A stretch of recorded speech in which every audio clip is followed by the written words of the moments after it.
Selamat pagi semua yang semangat ya. Apa kabar hari ini? Di hari Jumat tanggal 5 Desember ya. Kembali dengan Fauzi dari Medan. Kita review dulu satu pekan terakhir untuk dari Asia Pasifik. Pertama dari Australia.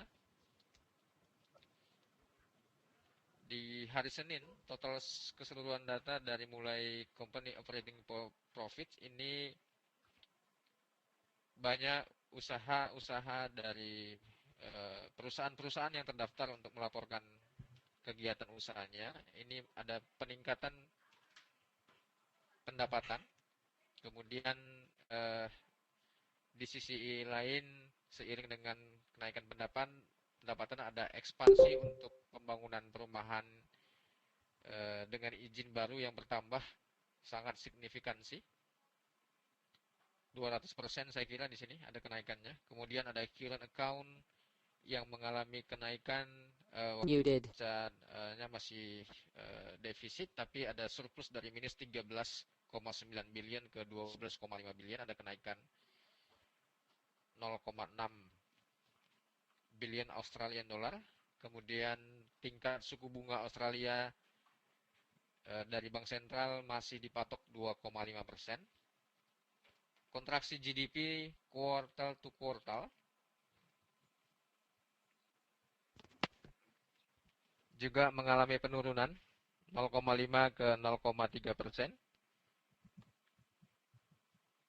Retail sales ada penurunan juga dari 1,3% sebelumnya ke 0,4%. Terlihat tanda-tanda pembelian produk-produk retail dari konsumsi publik mengalami penurunan. Di sisi lain ada peningkatan trade balance dari catatan pemerintah dari laporan transaksi neraca ekspor berjalan. Secara keseluruhan, Australia ini mengalami kondisi ekonomi yang sedikit melambat dari target peningkatan ekspor yang diharapkan pemerintah. Kemungkinan di tahun depan dari pertemuan RBA berikutnya mempertahankan suku bunga dan lebih cenderung akan menurunkan sedikit suku bunga. Untuk outlook mata uang Australia, ya untuk per satu kuartal tahun 2015 kita memprediksi untuk nilai tengah Australian dollar di angka 0,85. Overall untuk jangka panjang ini jika nada pemerintah masih berfokus terhadap neraca ekspor, maka pelemahan Australia terhadap mata uang dolar ini akan berlanjut sampai di level 0,82. Teman-teman perhatikan ada level resistensi di 0,87 dan 0,86 sebagai re-enter point di wilayah 0,86 kalau ada bounce back untuk di Australian dollar untuk kesempatan menempatkan sell limit di resisten 3. Kemudian dari Australia kita ke Jepang, di mana dalam sepekan terakhir pendapatan cash rata-rata masyarakat yang bekerja ini mengalami penurunan 0,5% dari previous 0,7%, penurunan sekitar 0,2% dari total pendapatan rata-rata masyarakat di sana disebabkan pelemahan mata uang yen yang menyebabkan inflasi yang cukup tinggi. Ya, ada angka penurunan di situ. Kemudian ada ekspektasi dari sisi target pemerintah, ya. Saya berbicara dari konsepsi pemerintahan, bukan dari konsepsi meningkatkan kesejahteraan rakyat, ya. Konsepsi pemerintahan ada pertumbuhan manufaktur yang sedikit berkembang, walaupun rating ekonomi Moody's ini memangkas pertumbuhan di Jepang yang memungkinkan untuk pemerintah terus berpacu untuk berencana meningkatkan neraca ekspor. Dengan demikian sentimen masih negatif terhadap mata uang yen terhadap dolar. Kemarin sempat menyentuh di level 120 yen per 1 US dollar. di mana kekuatan Amerika ya dari mata uangnya yang menyebabkan pelemahan yen ini terus menyentuh level 120. Ini adalah area konsolidasi menurut kami yang sudah tercapai sejak pelemahan yen dari 6 bulan terakhir. Resistensi 3 di 124,15 adalah level tertinggi yang tercatat di tahun 2007. 123,11 adalah resistensi 2 bulanan di R2-nya ini maksud saya. Kemudian 120,40 tepat berada di Bollinger Band upper band ya. Ini menyentuh daily chart weekly resistance 3 dan monthly resistance 1. Teman-teman semua, ini adalah kondisi konsolidasi untuk mata uang yen terhadap dolar Amerika. Jangan terburu-buru dahulu untuk penempatan posisi short sell. Kalaupun Anda melakukan kesempatan untuk sell di 120, target kita di 118 dengan stop loss di 120,84 ya. 120,84 resistensi 1 bulan berjalan di 2014 ini bulan 12. Baik Pak Dwi, dari Asia Pasifik untuk garis ekonomi dari Australia, Indonesia, Cina, Jepang, saya kira untuk wacana dan topik ekonomi masih seputar investasi dan investasi dalam negeri atau foreign domestic investment. Kemudian bagaimana pemerintah memacu laju ekspor dengan program-program yang berakibat melemahnya mata uang lokal dari mata uang global dolar. Pak Dwi, ada tambahan Pak Dwi? Dari sisi Australia, Pak, sebetulnya masih dalam keadaan turun karena pemerintahnya sendiri menginginkan atau otoritas moneter masih tetap menginginkan Australia dolar terhadap US dollar masih tetap menurun. Saya kira sinyal ini dapat dimanfaatkan dengan mudah oleh kita semua untuk pengambilan posisi sell ya. Kemudian juga dari fundamental mendukung hal itu, dari beberapa data negatif jangka pendek terlihat juga masih dalam keadaan turun juga, sehingga dari dua sisi yang berbeda ini kita dapat memanfaatkan sebetulnya pergerakan tren yang terjadi di Australia terhadap US dollar. Kemudian di Jepang, saya kira target-target penguasa moneter di sana nampaknya cukup gembira, Pak, dikarenakan target inflasi tercapai sebesar 2,9% yang terdata di saya, yang merupakan angka yang positif ya, karena tujuan mereka adalah meningkatkan inflasi meskipun keadaan fundamental secara keseluruhan baik terhadap growth rate maupun terhadap jobless rate yang terjadi belum mencapai target mereka. Namun apabila kita melihat dari sisi hanya inflasi saja, ternyata mereka dalam proses untuk penguatan terhadap pertumbuhan negaranya. Saya kira dua wacana ini antara Australia terhadap US dollar di Asia Pasifik dapat manfaatnya cukup jelas dilihat terjadi bahwa Australia terhadap US dollar masih terbuka luas untuk pengambilan posisi short dengan pendampingan money management yang cukup ketat. Kemudian di dolar yen, Pak Fauji, seperti itu dari saya, Pak. Ya, coba kita perhatikan dulu Pak Dwi dari grafik analisa teknikal ya. Kita coba. Ya, masih terus.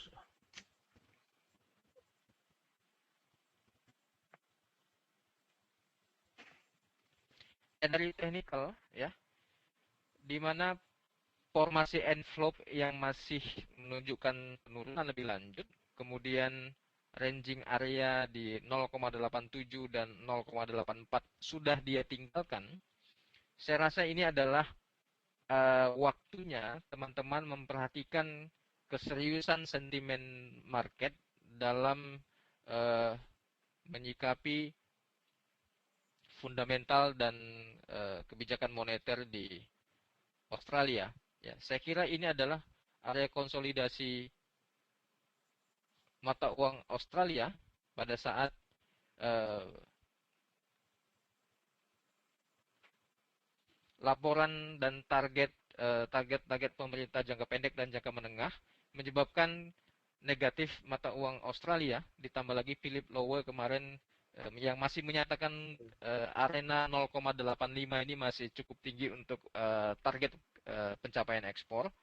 Saya kira Pak Dwi, sentimen ini akan kembali terproyeksi ya.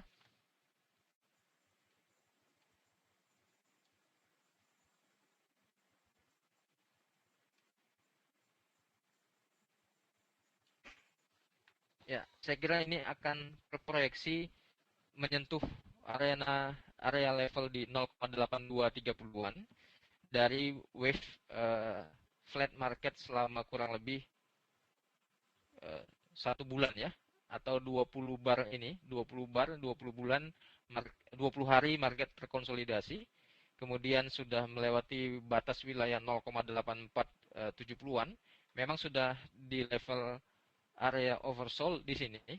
Namun continuous ini mungkin masih berlanjut. Dari technical point, Fibonacci extension ya, saya melihat untuk wilayah target 161,8 ini sedikit lagi di 0,8320-an.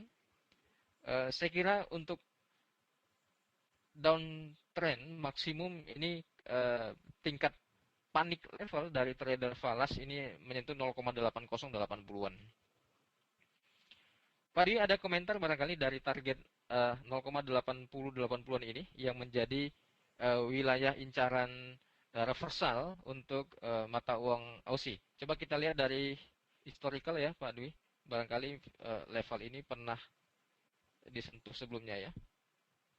Masih masih banyak Ya, bawahnya tuh, Pak. ya sempurna ya. Previous support di sini yang pernah terjadi 2 kali di tahun 2010 bulan 5, tahun 2010 bulan 5, wilayah arenanya di 0,80808.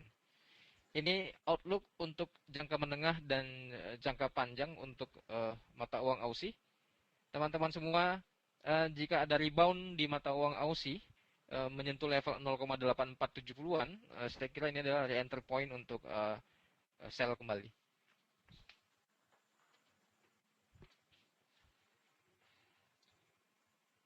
Kemudian dari Jepang ya, Jepang juga sudah melewati wilayah tengah dan sudah menuju resistensi puncak di 121.30-an. Saya kira di sini adalah resistensi target overbought untuk mata uang yen sampai akhir tahun 2014 ini di 121.38.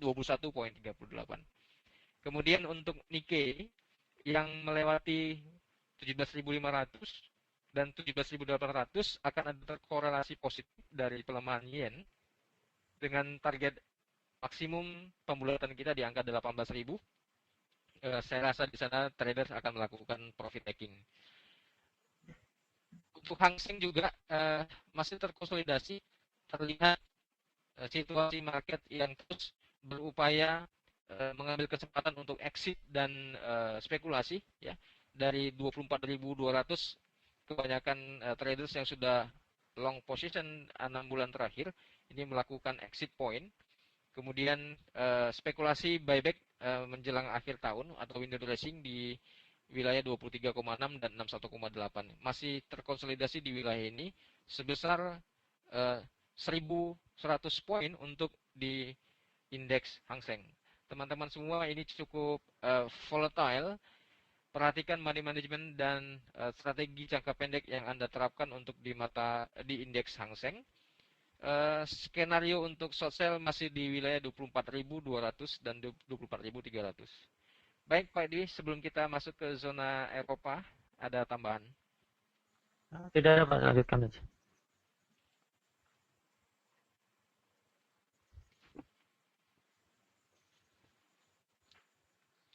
Dalam sepekan terakhir, di zona Uni Eropa, data yang terbanyak datang dari Spanyol, ditambah disusul oleh Italia dan Jerman. Ya.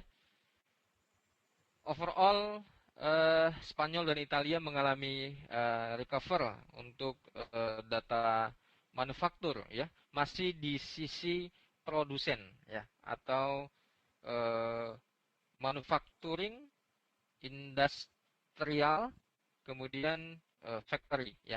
Ini masih terpacu dengan adanya penurunan angka tenaga kerja yang menganggur di Spanyol dari 79.000,2 ya. Ini dari 79,2 ya. Ini angkanya menurun yang artinya positif, di mana pengangguran di sana berkurang, orang yang bekerja di manufaktur dan industri saya kira di sana bertambah sehingga ada peningkatan produksi dari manufacturing. Laporan data manufacturing PMI juga positif dari Spanyol, dari Italia masih stagnasi, dari pelayanan servis PMI Italia ini naik, dan retail sales ini mengalami kenaikan ya, artinya sudah ada pergerakan yang sedikit uh, menyejukkan dari opini sentimen negatif di masyarakat Uni Eropa. Ditambah nanti hari ini German Factory Orders, jika nanti dirilis datanya positif, saya rasa akan ada rebound-rebound kecil untuk di mata uang euro. Ya, ECB ini sudah mempersiapkan program untuk paket quantitative easing di pertemuan Januari. Hati-hati teman-teman, jika ini benar-benar dirilis, maka outlook jangka panjang untuk mata uang euro, target menengah akan menyentuh di level 1.21. Ini adalah forecast dari Trend International Bank, di mana resistensi dan angka tengah mata uang euro jika terjadi rebound di 1.25 ya. Dari grafik MetaTrader Anda bisa melihat 1.25 di garis merah ini adalah previous support yang menjadi resisten. Angka tengah sekarang di 1.23 ya, tepat sekali 1.23 dengan target maksimum penurunan di 1.21 dan 1.2. Hati-hati teman-teman, ini kemungkinan akan menjadi proyeksi kita sampai di Januari atau di kuartal pertama 2015. Pak Dwi, ada tambahan dengan suku bunga euro yang masih dipertahankan kemarin di 0,5. Seperti yang sudah diduga, euro tidak akan berubah tingkat suku bunga di level 0. Namun wacana stimulus semakin gencar sehingga membawa pengaruh terhadap penurunan euro terhadap US dollar yang diinginkan oleh ECB. Jadi ini juga seperti Australia, dari otoritas moneter juga menginginkan pelemahan terhadap euro terhadap US dollar dapat kita manfaatkan, Pak. Silakan Pak, lanjut Pak.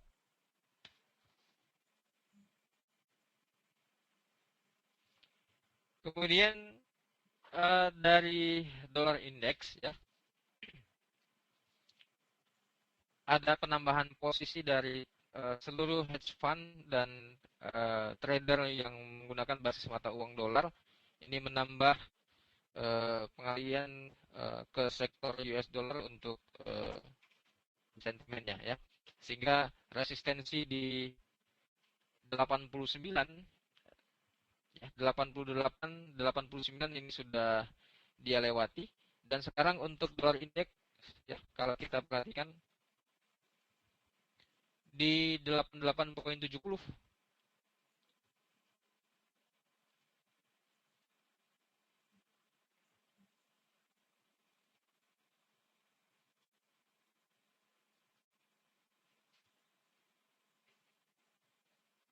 sudah melewati area konsolidasi ya di 88.44, dan sekarang sedang menuju wilayah, saya kira ini adalah wilayah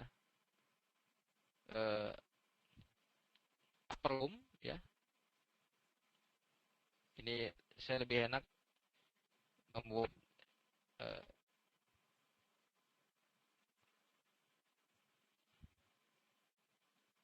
ya, ini adalah ruang atas untuk indeks dolar menyentuh level 90.40.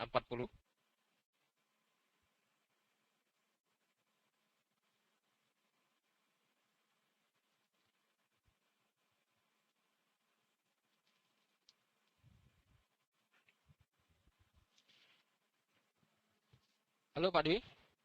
Ya, sekarang Oke.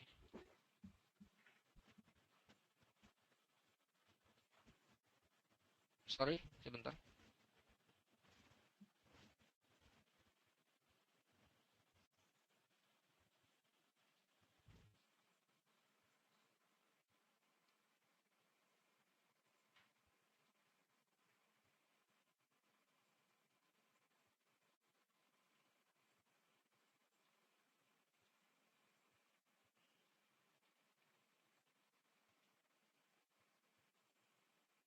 Ya, ini adalah wilayah zona room up ya atau upper room yang menjadi peluang dolar indeks semakin menguat di level 90.40-an, sudah meninggalkan wilayah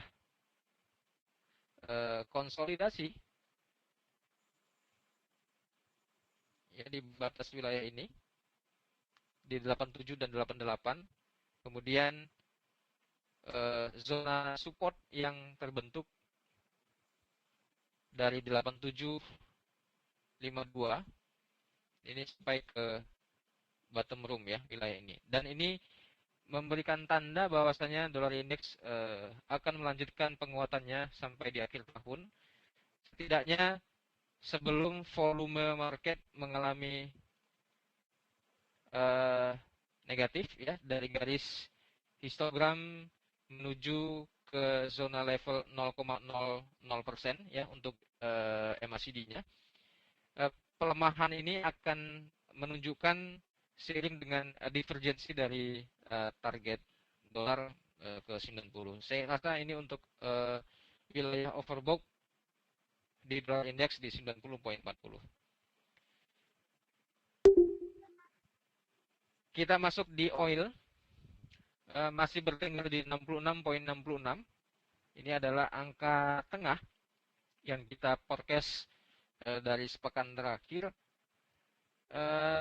Pelemahan ini akan masih berlanjut jika closing weekly ya di hari Jumat ini harga minyak di bawah 66.66. Artinya jika menyentuh atau open day hari Senin nanti di 65, target pelemahan minyak menuju ke 58.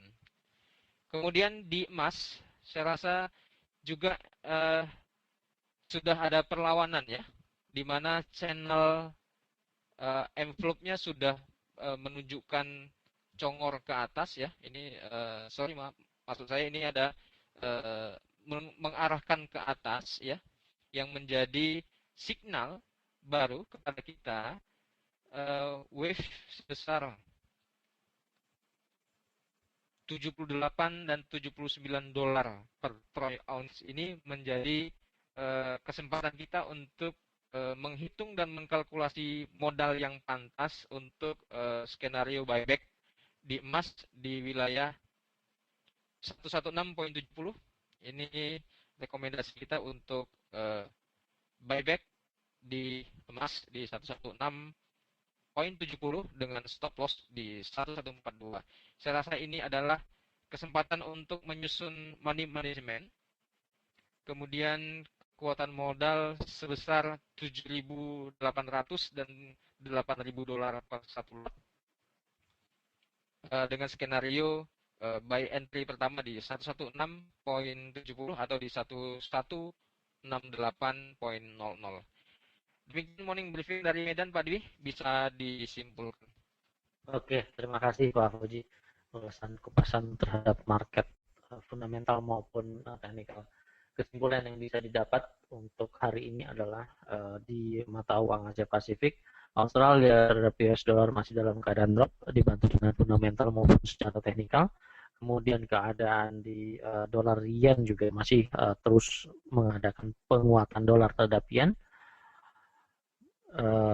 Kemudian juga di dolar indeks terlihat masih berada di atas, bahkan melewati dari garis resisten yang terbentuk. Kemudian di oil masih terus menunjukkan pelemahan yang diperkirakan akan sampai ke angka 60 dolar per barrel. Dan di emas ada kesempatan untuk pengambilan posisi maupun medium untuk pengambilan posisi buy ya, mengarah ke angka 1221.10 wilayah area tersebut. Merupakan area wilayah breakout terhadap peningkatan harga emas. Demikian morning briefing kali ini. Seluruh informasi yang disampaikan merupakan informasi yang terbaik yang bisa kita sampaikan. Dan ini bukan merupakan satu-satunya informasi yang dapat dilaksanakan untuk melaksanakan trading. Dibutuhkan juga manajemen yang kuat untuk mempertahankan kecukupan dana. Terima kasih morning briefing kali ini. Saya ucapkan terima kasih. Selamat siang dan selamat